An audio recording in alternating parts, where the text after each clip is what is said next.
All right. Welcome back to Autism Live. We are so fortunate because joining us right now via Skype is the wonderful and fabulous Bonnie Yates. Bonnie is a special education attorney. She is coming to us from the law firm of Hirji and Chow. Welcome, Bonnie. Good afternoon, everybody. And Bonnie, could you tell us a little bit about Hirji and Chow and the disclaimer that we like to share with our viewers?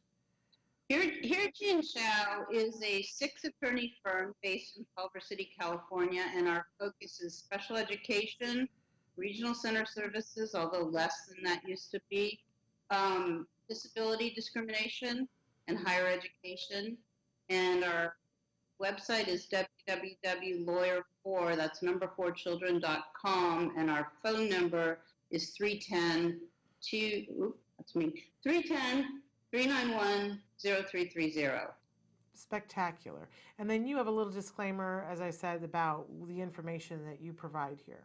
I do have a little disclaimer. It's like only this big, but it's actually really big. And what it says is if you have a specific problem, you need to get specific legal advice. We're giving you general information about your rights here. It's not intended as a substitute for a focused consultation with an attorney licensed in your state. So I've been recommending folks to COPA, COPAA.net. That's a special education attorney, fraternity of people in the 50 states that are interested in special education. So that's a good place to start. You can also start with the state bar in your own state if you can't find an attorney that you like through COPA. Wonderful. And so, Bonnie, we cover a wide range of topics. And then my understanding, we had started a conversation before that you had done some thinking on. Tell us what we're talking about today. We did start a conversation before. We started a conversation before about what happens when your child gets injured at school. And we had that listener write in and say her son came home and he was holding his hand in a fist under his armpit. And by the time she got home, she realized that wasn't normal. And she looked at the hand and it was very bruised. And she went back to the school and they said, we don't know anything about this. It must have happened, at your house or while he was under your control. So I did some looking into the question about injuries at school, and we're going to spend a lot of time talking about injuries at school because it happens a lot. And the reader or the listener's question is actually kind of a textbook situation where you really strongly get the feeling that the school is just hoping that if they resist you, you'll go away. And you just know it doesn't feel right. You know it didn't happen while he was with you. And what do you do about that? But first I wanted to talk about private schools because that's a really important issue too, I think, right now in at least Northern and Southern California. And then we're going to talk about injuries at school and we'll go from there. Okay. So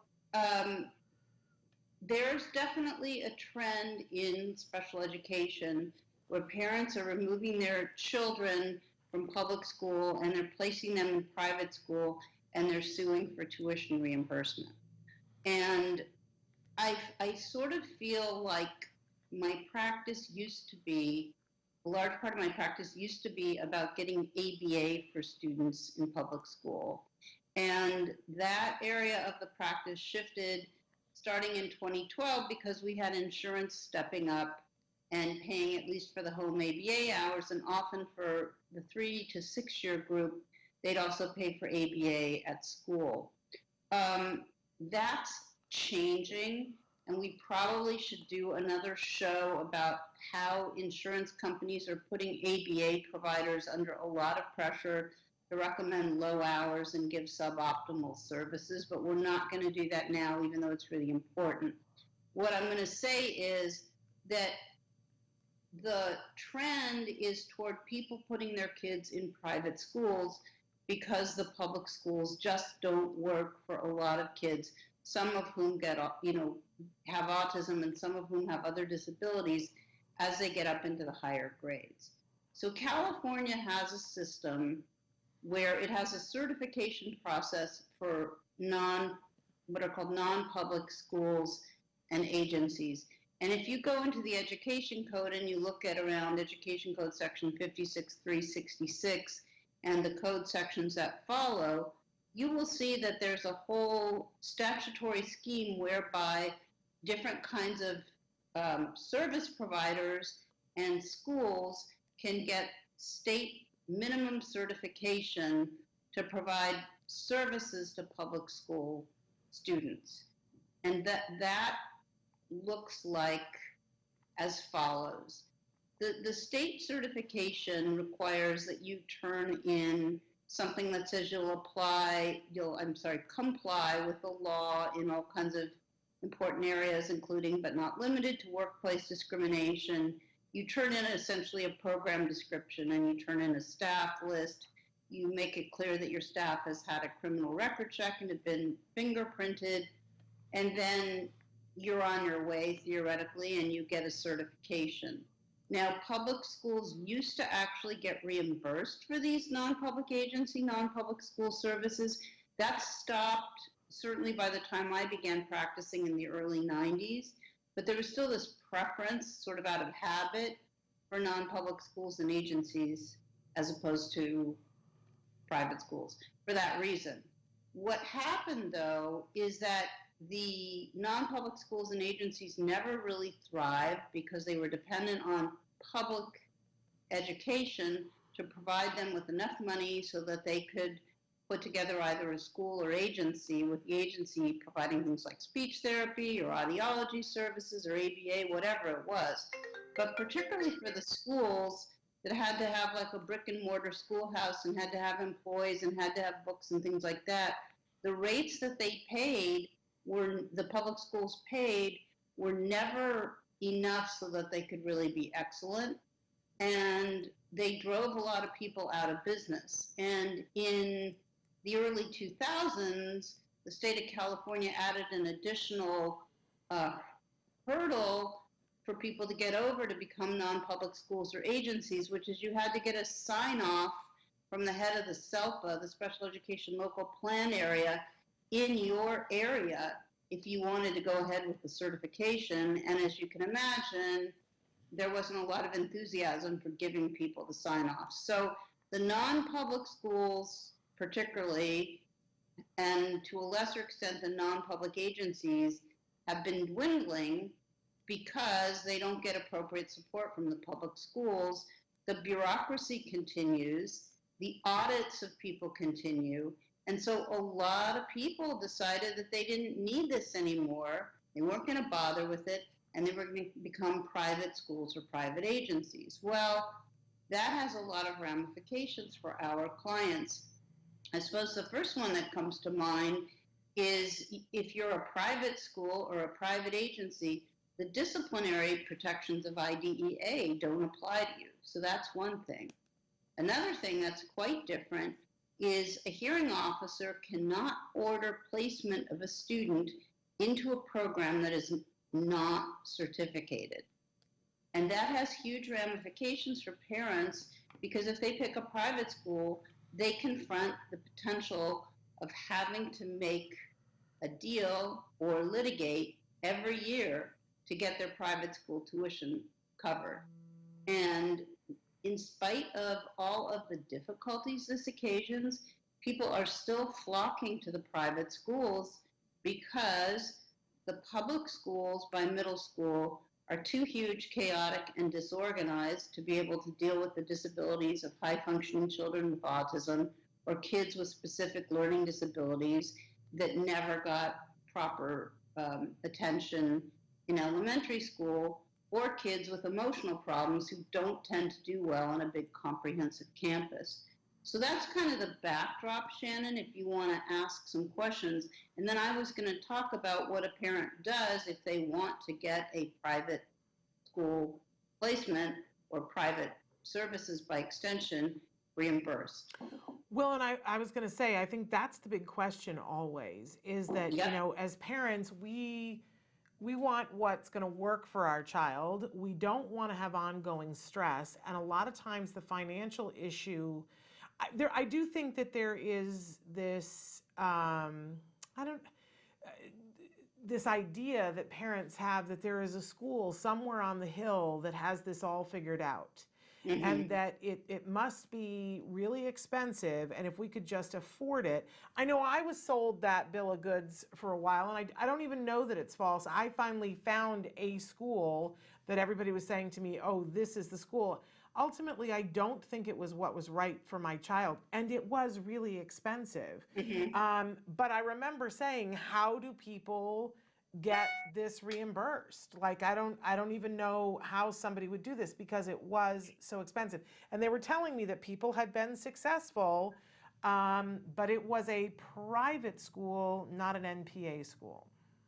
Not a non-public school, NPS school, NPS, right? That's what I mean. Thank you. I think it's really hard as parents to be told, well, we don't really have anything for you. And it really turns out that we don't have a lot for you in Southern California, but we have some things, and we're using those things. And I'm excited to see that some people are creating programs, but they're private. They're, for the most part, they're not public. Now, I'm going to give a plug on the air for one program that's in Irvine called New Vista, which is an autism school.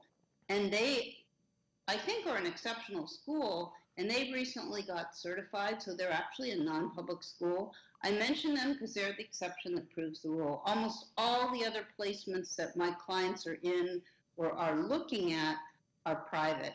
So let's talk about what some of those things are, and then we could talk about the mechanism for getting those reimbursed. Okay. So let's say you have executive functioning issues, which a lot of our clients do. There is now a whole new group of folks that are calling themselves either ADHD coaches or executive functioning consultants. And these people function as counselors. There's also people that are, doing life coaching for kids, because sometimes that's seen as less stigmatizing than counseling. But the executive functioning coach basically helps the person organize and attack their homework and gives them strategies for how to do that. Because if you're, for example, what's called a twice exceptional kid, no matter how brilliant you are, your ADHD and your organizational issues may be causing so much of an impact that you're really not going to be able to get the kinds of grades that you want. So we have people doing things like that. We have people doing speech therapy. We have people doing cognitive behavior therapy counseling for children. We have people doing occupational therapy, et cetera. It runs the gamut, occupational therapy. And so just as the adage is that it's pretty hard to find somebody through your private insurance, let's say, that you want to use for counseling, it's probably going to be pretty hard to find a non-public agency. In fact, if anybody knows of a non-public agency that does educational therapy / ADHD / executive functioning coaching, I'm looking for one because we're doing a hearing for a high school student that requires that kind of expertise. But that's the non-public agency side. On the school side, we've got private schools in the South Bay of Los Angeles and on the west side of Los Angeles, and to a lesser extent in the West Valley and other places that we're putting our students in. Some of those schools are non-sectarian, California accredited private schools. And in some cases, we're putting students in parochial schools. And I would say of the parochial schools at the elementary level for children with autism, sometimes those schools are much less expensive than other private schools. So that's sort of the menu of the types of private options we have. We also have placements for emotionally disturbed kids, although not many. And a lot of our clients that have emotional problems, a large part of which may be caused by how the public schools have handled their disability, get sent to residential facilities. And we could do a whole other show, and maybe we should, on residential placements, because I think that you have to look at them very carefully and make sure that what's going on there is what you want to have go on there. When you're young adolescent or older adolescent, He's in a boarding school far away from home, where parents visit once a month or less frequently, where salaries are low and people are undertrained. There are problems. But that said, residential treatment, there are good programs as well, and those places can be godsends for parents who just can't keep their child safe at home. And you all know from talking about autism, and you can sort of extrapolate to having a teenager with an emotional disturbance, it's not only that the teenager goes downhill, but the impact that the teenager has on the marriage and the family structure can be quite destructive. Okay. And there are situations where you have no choice but to place your child residentially. And if those placements are not state certified, then you're going to be paying the monthly tuition and suing the public school district for reimbursement. And those placements cost between $10,000 and $20,000 a month. Wow. So I don't know if are we at a point where we need to stop and we'll pick up next time and talk about how you get a private placement reimbursed, or should I We keep have going? 4 minutes. Do you think you can do it in 4 minutes? Well, we could certainly start. Okay, let's start. All right. So when you have a private school placement and you want it to be reimbursed, or when you have a public school placement and you want it to be a non-public, not a public school, a non-public placement, you want it to be reimbursed, here are the steps. The first step is you have to give notice. And in California and under federal law, the law is that you have to give 10 business days notice. And the failure to do that may result in reimbursement being either adjusted down, reduced in amount, in part or in whole, or not awarded at all. But Bonnie, let's be specific here for a second. What are we giving notice of? Notice that we're leaving? Thank you. You're giving notice that in 10 business days, your child is going to be beginning school at a non-public school or beginning to receive services from either a private or a non-public agency. Okay. And the policy reason for requiring the 10 business days notice is so that the IEP team can reconvene if they want to and attempt to offer FAPE to the student.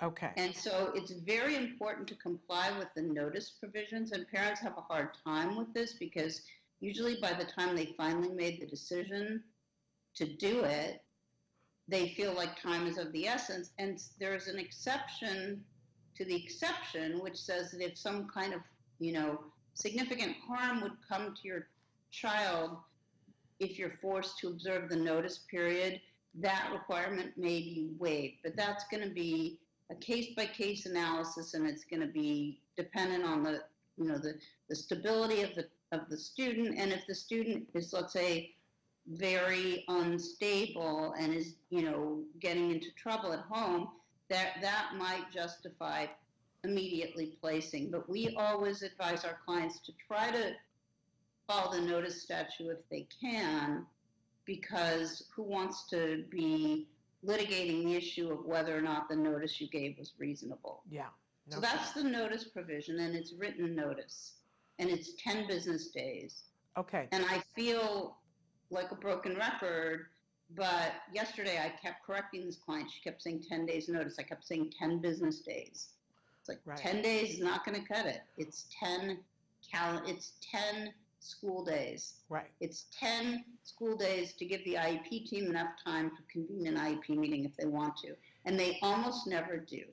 Okay. And then to be specific then, so let's say that your child starts having an issue and you pull them out of school and say that they're homesick, and you on that day say, I'm giving you 10 days notice that in 10 business days time, my child is going to be starting another school. Does your child could your child be sick? Does your child have to attend that other school for those 10 days?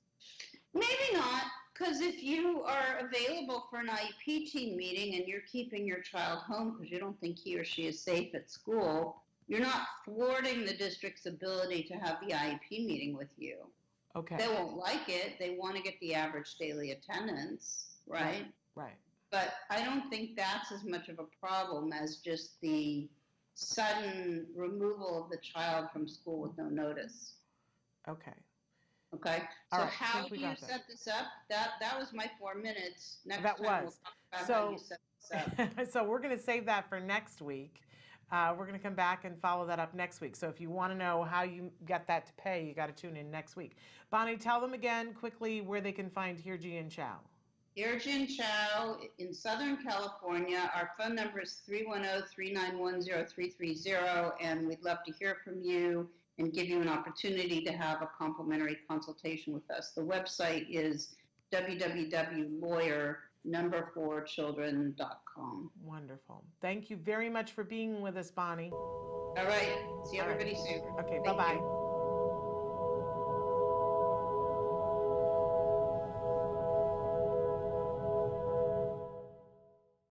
Hey, thanks for watching Autism Live. To subscribe, click here. And if you'd like to check out some more of our videos, click here.